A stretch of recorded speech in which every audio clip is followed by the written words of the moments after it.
administration and the people like George Allen who have supported it blindly have also threatened to disrupt the very fabric of what we call ourselves as Americans, how we define ourselves as Americans. I've been using a chart.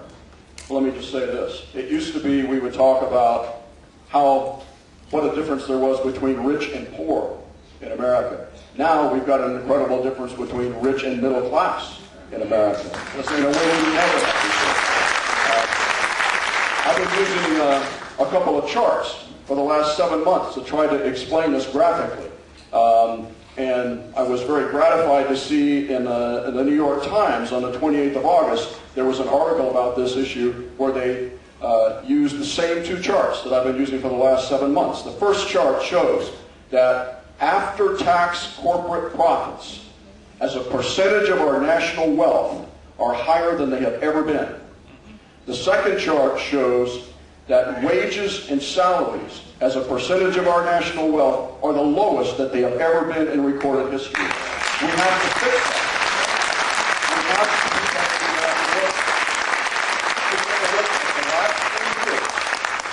The last 3 years, real income has gone down. At the same time, we've seen more than a 70% increase in medical care costs during this administration. And at the same time, we've seen good jobs outsourced overseas. And at the same time, obviously, that gasoline has gone up to $3.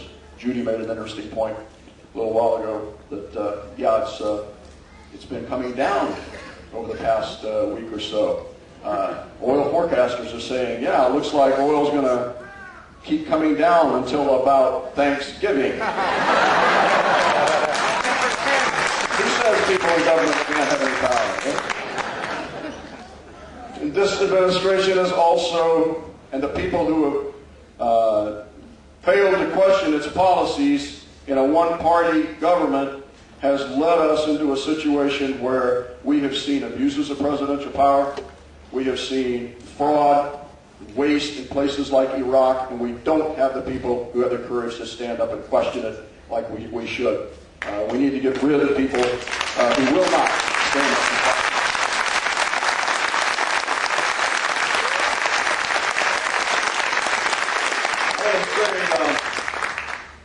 Just a couple things about the incident which Dick Saslaw spent some time talking about. Just a couple of things.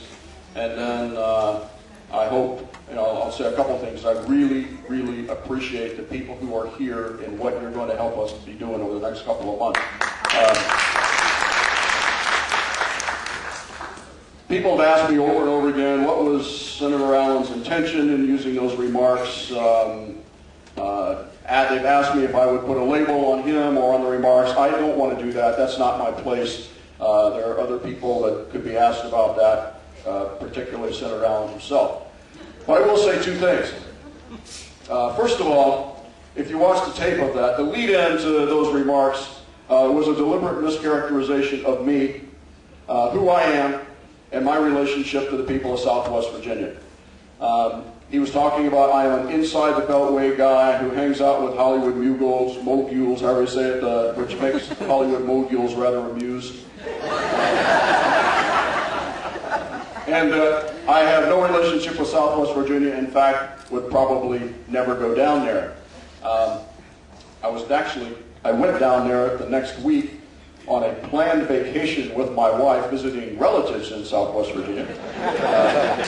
I went up to the county where he had spoken and stood near where he had spoken and basically said, yesterday I tended the graves of my great-great-grandparents. My great-grandfather was born 40 miles on this side of where he made the statement. My grandfather was born 40 miles on the other side of where he made the statement. And I have been going down to Southwest Virginia since George Allen was a Californian.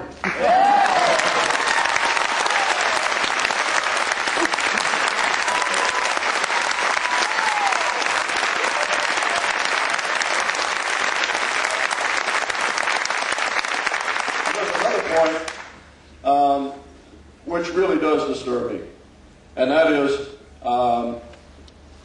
the fact that he would make the sorts of insinuations that he did and to attack a young man who was a volunteer for our campaign, in my view, insults my culture, not just the Indian American culture, but the people of Southwest Virginia, because it assumes that the people from this culture would agree with this sort of exclusiveness, when in reality, anyone who's been down there and spent time knows that it's a very inclusive and embracing culture. In fact, the night before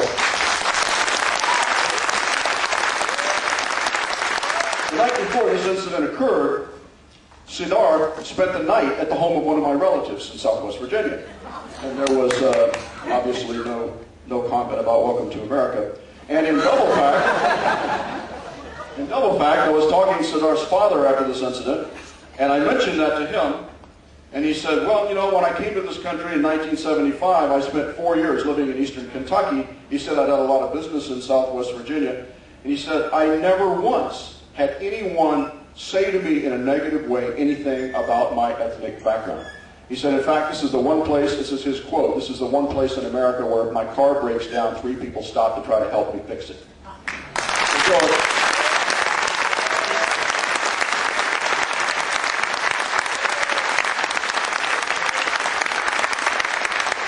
we've seen, and we all know this, everyone in this room, most everyone knows in this room anyway, I think we got a George Allen tracker here somewhere. The rest of us know that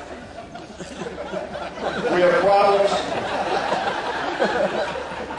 that aren't being addressed, and the inevitable result, you know, the old Ringling Brothers Barnum and Bailey trick is to take your attention and put it somewhere else, to try to get people divided on emotional issues rather than coming together on issues that fix the country. So here we are, we've got a war that's being fixed, we've got an economy that's destroying the middle class, we've got an administration that is abusing the powers, the constitutional powers, and what are we talking about? Gay marriage, burning flags, excluding people rather than including everyone. This is the game we all know. This is what's going to happen between now and November the 7th. We can change the direction of the country. If we can get the word out, people like the people in this room who are dedicated to the principles of inclusive government, and government responsibility to take care of people who have no power, giving people who have no power a voice in the corridors of power. And if you will all stay with us, you will end up with a string of people here in the United States Congress, in the Senate, and a momentum that will carry over not only next year, but also into 2008. I'll bring a lot of people back into this party. That's what I want to have.